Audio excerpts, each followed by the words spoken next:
Assalamualaikum warahmatullahi wabarakatuh. Bismillahirrahmanirrahim.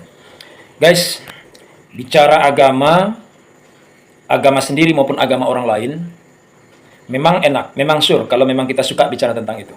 Walaupun mungkin bekal kita kurang. Nah, tapi justru karena bekal kita kurang, namun kita pintar bicara, nah inilah yang kadang-kadang menjerumuskan kita. Bisa jadi kita nanti merespon agama orang, menanggapi tentang agama orang, mengomentari agama orang, atau mengomentari agama sendiri, tapi salah. Sehingga kemudian ada yang paham tentang agama itu, lalu dia melihat dari perspektif hukum yang berlaku di Indonesia. Oh, ini sudah penistaan.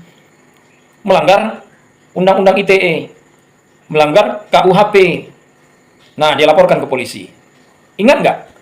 Bagaimana ketika Gubernur DKI Jakarta, si Ahok yang kafir itu, ya, kafir artinya dia kan nggak masuk Islam. Berarti dia kafir. Kafir itu artinya orang yang tidak mau masuk Islam berarti kafir. Bukan benci kita mengatakan kafir itu, bukan. Orang yang nggak mau masuk Islam ya namanya kafir. Karena kafir itu artinya ingkar, menolak. Atau tertutup hatinya untuk mau memeluk agama Islam. Oke. Nah, Ahok ketika itu mengomentari soal Al-Ma'idah 51. Nah, kemudian ada ya seorang yang mengupload videonya. Lalu viral. Ya kan? Dan kemudian berakhir dengan demo besar. Kemudian si Ahok pun disidangkan dan masuk penjara. Sampai akhirnya dia pun berhenti menjadi gubernur. Luar biasa kan? Nah, artinya apa? Artinya hati-hati. Apalagi kalau sampai, maaf ya, memaki-maki agama orang, ya kan? Apalagi meludahi kitab sucinya, memijak kitab sucinya, mengkoyak-koyak, membakarnya. Wah, itu penistaan berat. Ya. Seperti Ahok saja mengomentari yang bukan bidangnya. Dia kan bukan ulama. Ngapain dia mencoba memahami hadis lalu seolah-olah dia lebih pintar daripada ulama atau seperti ulama Islam? Gak ada urusan. Ya. Dalam debat juga nggak boleh seperti itu sebenarnya, ya. Biarkan aja dia menjelaskan tentang kitab sucinya. Kita lakukan bandingan dan bantahan. Kita melakukan bandingan dan bantahan. Nggak usah menjelaskan tentang kitab suci dia, jangan. Kecuali begini, kita ahli memang di situ. Nah, cuma persoalan kan gini. Kita ahli ini, bagaimana membuktikan bahwa kita ahli? Nah, tapi kalau udah terlanjur ahli, artinya memang orang udah tahu. Banyak pendeta misalnya mengakui kehebatan dia sebagai seorang apologet muslim. Ya, apa boleh buat? Itu pengakuan secara tak langsung tentang keahliannya. Tapi kalau orang-orang baru, nah ini yang berbahaya. Misalnya saya misalnya kan mengomentari agama orang masih baru.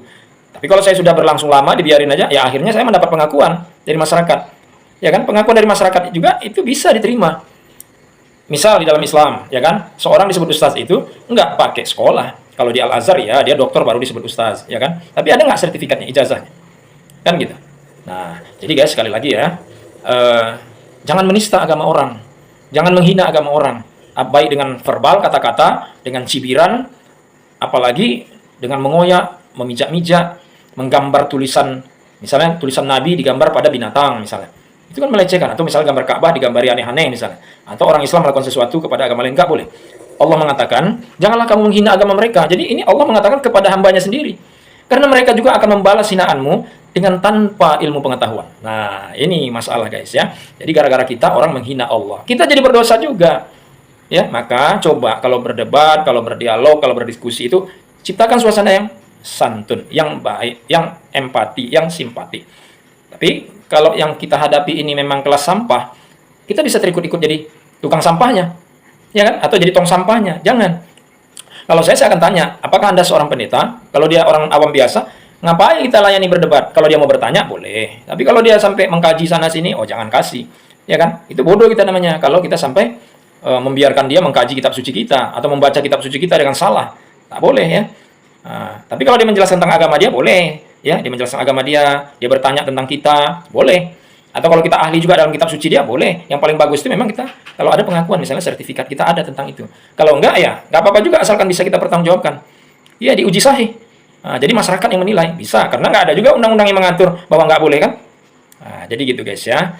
Jadi sekali lagi hati-hati dengan hal-hal demikian ini supaya kita tidak melanggar hukum, baik hukum agama maupun hukum dalam bermasyarakat, apalagi hukum pidana. Demikian guys, semoga bermanfaat. Assalamualaikum warahmatullahi wabarakatuh.